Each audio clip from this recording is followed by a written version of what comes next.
Hello everybody, welcome to episode 3. In this episode I'm going to be showing you guys how to import and organize footage into Premiere Pro to get started with your editing and whatnot. First of all, I want to talk a little bit about organizing your media before you import it into Premiere and creating folder structures and whatnot with your on your hard drives.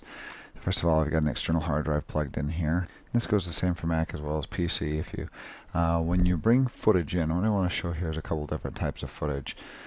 First of all, I would recommend when you copy footage from something like a solid state drive, from like a RED camera or from a DSLR or other types of cameras, instead of just going through and trying to find the clips on the folder, what you're going to do is grab the entire folder structure that's on the card and copy and paste it. Don't ever import footage directly from a flash drive into Premiere, because once you unplug that flash drive, your media will be gone. It will no longer be able to reference the media. So outside of Premiere, within your folder, create a folder structure much like you see here. I've got 3 different types of camera actually here. RED camera, Sony F3 camera, and a 5D Mark III. That was shot on the same commercial here. There was a folder that was created for the RED camera, and then we just grabbed it. There was only one card from the RED camera, so they copied and pasted the whole folder structure. Everything just went in on the solid state drive on the RED camera and hit Control A to select everything, or Command A on a Mac like that, and then do Control C and Control V to paste it from the solid state drive into your new folder that you've created. If you have several card dumps from the same camera on the same day, if you have different days, you're going to organize these folders by doing a new folder and calling it Day 1. And then within that folder, you'll have to go in and create a folder called RED camera, and then and then after you get into that, you'll start naming for every single card dump you have. You'll make a new folder, call it Card 1. Make a new folder, Card 2, Card 3, Card 4. And then when you go into that card there, then you will paste the stuff from your card into this folder on your hard drive. That's usually the way that is organized here. With this shoot, it was pretty simple. There was one card from the RED camera, one card from the DSLR camera, and one card from the Sony F3 camera.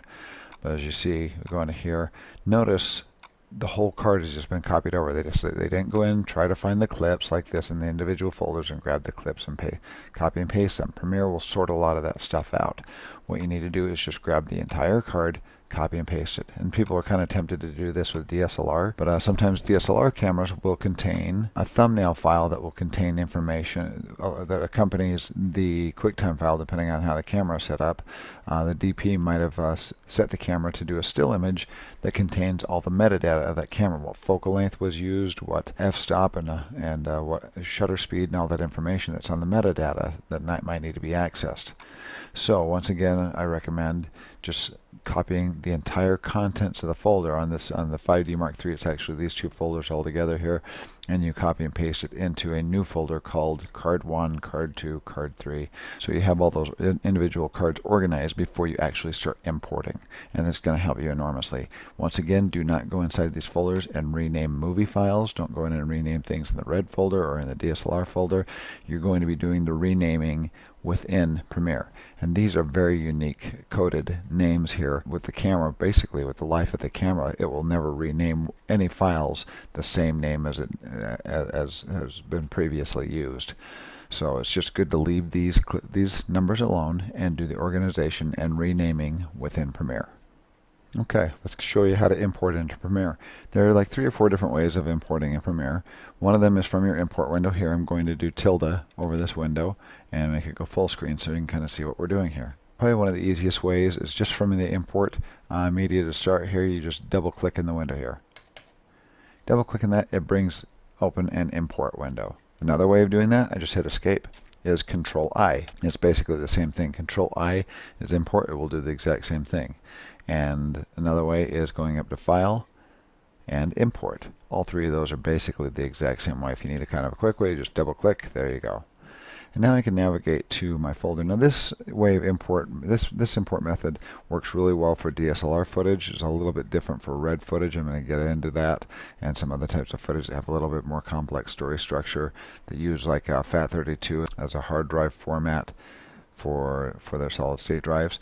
But I'm going to go under my footage here, under raw dumps, 5D Mark III, And actually what we can do is we can just go into raw dumps. I can select, since everything's put right into that folder, I can just say import folder here, and it will import the DSLR footage. Once it's imported, if there's files that it does not understand, like some of those metadata files, you can just ignore that. Just completely ignore this, hit OK, and you'll find that the footage has been imported in that same folder name that I brought in. If I arrow this down, you'll see that it's got another folder that within the Mark III folder. You arrow that down, and then you'll see your footage. If you have JPEGs, these JPEGs contain some of the metadata. If you have those JPEGs, we can just double click on this, and you can actually open it up in a free window and clear all your JPEGs out if you don't need them. So now you can just highlight the JPEGs, delete. I'm going to show you a couple of the different ways of importing here as well. So if you don't need the JPEGs, get rid of those. Now I've got all my movie files in there.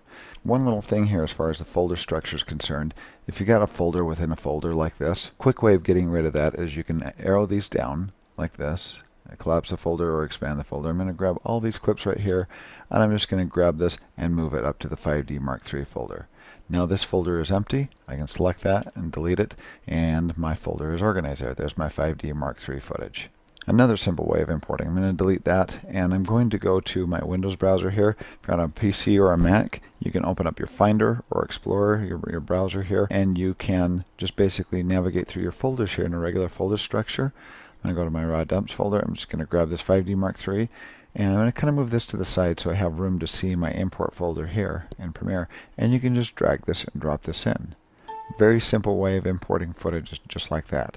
And now I arrow this down, and you'll notice I've got the exact same import that I had as before. So those are a few different ways of importing kind of regular DSLR footage. When it comes to red footage, and actually any footage for that matter, you can choose to use the media browser. The media browser works really well for red footage, especially footage that, since red shoots on a FAT32 universal solid state card, it can only save files up to 4 gigabytes in size. So since it can only save up to 4 gigabytes, sometimes it'll split one file into many different files and try to read it as just one individual file. When one is finished, it's just playing the next one if your files end up being very long. So what I'm going to recommend doing for red footage is using the media browser, because it will read all those individual files as if it's just one file, if it's just one shot, if that's the way it was shot on the red camera. So I'm going to recommend using this to import red footage, and you can also use it to bring in DSLR and audio, but I kind of like the basic folder way that I just showed for DSLR footage. So what I'm going to do here is find my username. Once you find a location, you can add it under your favorites here. If you just pull this down and go home directory, this little arrow here, and go home directory, it will bring up all the user home directory folders that you're logged into. So now I can actually go to my desktop, I can go to hard drives. If you have stuff on your desktop, that's kind of the easy way to find it. Otherwise, I'm just going to go under my local drives here, go into a folder. And by the way, if you want to select these folders over here, you can arrow right and it will expand the folder, arrow left will collapse it, and arrows up and down will jump between, we'll go up and down the folder structure here and find the new folders. So I'm just I've got this folder right here. I'm going to arrow over to the right to open it up. I'm going to move down to my raw dumps folder, arrow right, go down to my red camera, and arrow right, move down. I'm going to move this over a little bit so I can see a little bit more. And once I get down to the red folder that was dumped in here, boom, it brings up all these clips here, and these are all the clips in my red folder. So I'm going to select all these files here. It'll create thumbnails out of those. I'm going to click all those files. All the files that you want to import, you can actually hold down Control and select individual files like this. You'll see all these ones are selected here, or you can do Control A and select all, or you can select the first, hold down Shift and select a range. Very similar to just choosing file structures on a regular computer browser with your Shift and Control functions. But right now I'm going to hit Command A, select everything. I'm going to right click on these clips and just say import. Go back to my project and notice these are all imported now. I've got all my red footage in here. I'm going to delete those and show you a couple other things here. I'm going to create a folder to start some organization. I'm going to go down to my new bin here. This new bin item icon down in the bottom right hand corner here. If you click on that, it will create a folder, and you can organize media and your import folders as well in your project area as well. So I'm going to rename this. And the simple way to rename these things is to select it, hit return, and it highlights it. Now you can just start typing. I'm going to call this red footage. I'm going to make another one here. By the way, a shortcut to create a new bin is Control / which is right next to the right Shift key. So Control / or Command / creates a new folder. And I'm going to call this DSLR footage. There we go. Now I want to go to my media browser and import footage directly into this red footage folder. All you have to do is select the folder. Whatever I select to import from the media browser will automatically go to the selected folder here. So media browser, right click, import. Go back to my import footage, arrow this down, and you'll notice all my red footage has been imported into the red footage. I'm going to go to my DSLR footage, go to media browser, 5D Mark III. This is where my media is found. I'm just going to double click on this, and find my files. As I showed before, I've got JPEGs and I've got movie files. I just want to see the movie files within this folder. You go down to this little funnel here, and you can tell this to display just specific types of files. DSLR footage is actually MPEG footage. I can select this and say, well, you can tell it just to show JPEGs. There are my JPEGs. And click on this and tell it to show MPEG movies, my movie files, and there are my movie files without the JPEGs. So now I'm going to select all these. Now I'm going to select all these, Control A, and I've got my DSLR footage browser or folder selected. Go back to my media browser, right click, and import.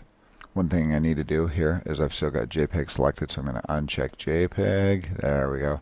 And now it just shows the movie files. I'm going to hit Control A, right click, and import, and it brought in just my movie files. Oops, I did not have my DSLR folder selected, so I'm going to undo, select the footage, and actually what I could do here instead, let me bring that back, is you can just grab this and move it over. But whatever folder you have selected, it will import it into that folder. And now I want to show a little bit of organization. I'm going to make one more folder. I'm going to call this F3 for my Sony F3 footage. I'm going to select that. I'm going to go to media browser. I'm going to find my F3 footage, and here's all my F3 footage. Control A, right click, import, and it is put it in my F3 folder. Okay, I want to show a little bit of organization here since from our import footage. I want to show a little bit of organization here from our little project window. First of all, I showed you how to create folders to organize footage and to organize audio files and JPEGs, whatever you're organizing here.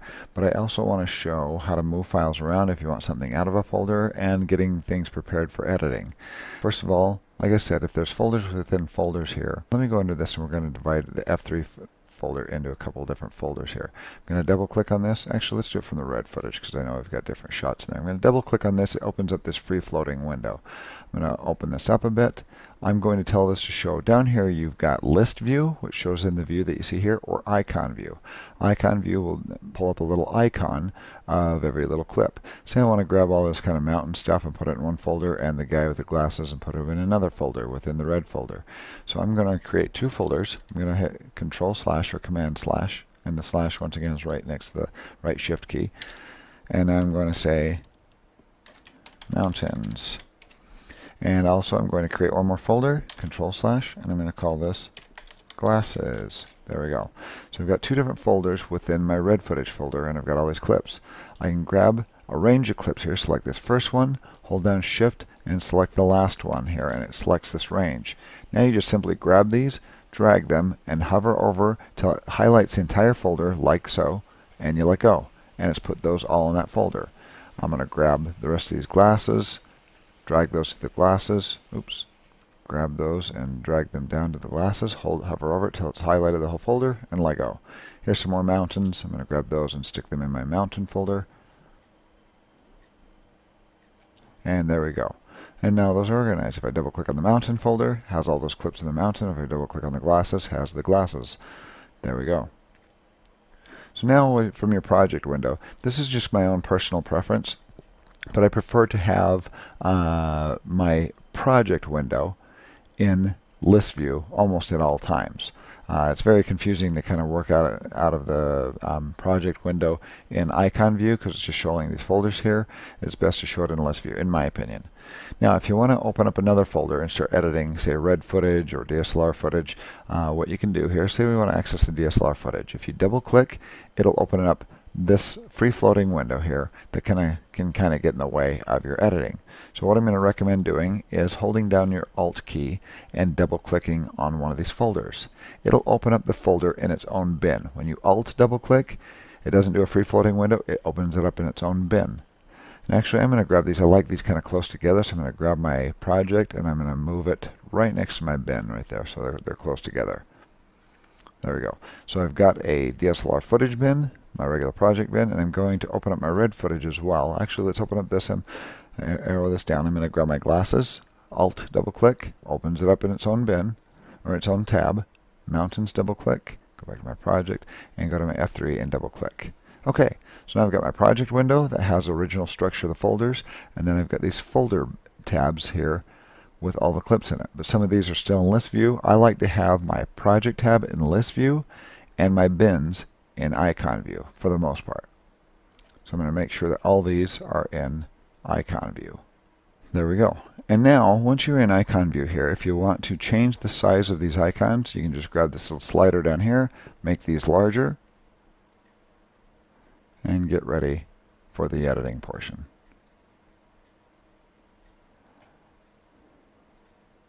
Couple last items here. First of all, I want to show you how to rename footage. I mentioned you don't ever rename the footage of the movie files in the folder name. Just I want to re-emphasize that. Don't ever go to the actual file structure and rename these files in here for your folder names or your file names. Don't ever do that. It'll screw things up. So what you're going to do is once you bring them in Premiere and it's referencing this name here on your file, you can rename these in Premiere. You can select the clip, you can hit return, which highlights the name, and now you can name this shirt, whatever you want to name it. I hit return and it automatically goes to the next file and asks what I want to name this. And you can take your mouse and scrub over these clips to see what they are. I'm not clicking anything, I'm just moving my mouse left and right over the clip and it's showing the clip here. I'm going to call this face glasses. Hit return, goes to the next one. I can scrub through this here. I'm going to call this face glasses 2. There you go. Then once you get through renaming this, if you notice, I'm going to right click on this file here and I'm going to tell it to reveal in Explorer. And then on a Mac this would be reveal in Finder. I'm going to reveal in Explorer, it'll open it up in the Windows Explorer and it will show the original file name right there, and there it is. It still has that original red file name right there. And it does not reflect the name that I named in Premiere. Premiere is referencing this file and renaming it as such in Premiere. So once again, don't ever change these file names here. Change them in Premiere, and it will leave the original files intact. Okay, once you are inside of Premiere here, and say you're trying to find one of those face glasses footage here, you can go to your project window, and what you can do is just go up this little search window here, and you're trying to find a certain file. I can type in glass, just start typing in glass, and it'll bring up all the files that have the name face glasses, or just glass, has GLAS is what I typed in. It'll show the folders where they're located, and then you can access those files if you need. And lastly, I just want to show this little item right here. This is all your metadata for your individual clips here. And you have different things like frame rate and your media start time code, media end, and when you've set in and out points and video duration, how long the clip is, resolution, a whole bunch of different items there. If you want to change any of these and add any metadata to display on those individual clips, you can right click up here on this metadata display bar and hit metadata display, and you can go through and check mark things that you want to actually show up in that bar up there. I'd say just kind of explore this and see if there are things that you need to have shown. It has all kind of the basics of the clip properties up here already, but if there are things you need to add in here, like real numbers and other things, you can actually go in and tell it to display those. And you can actually make new schemes based on the clip properties. You can add property, and this gets a little complex, but those are the basics of importing media. If you have any questions, please post any questions on the comments below, and good luck.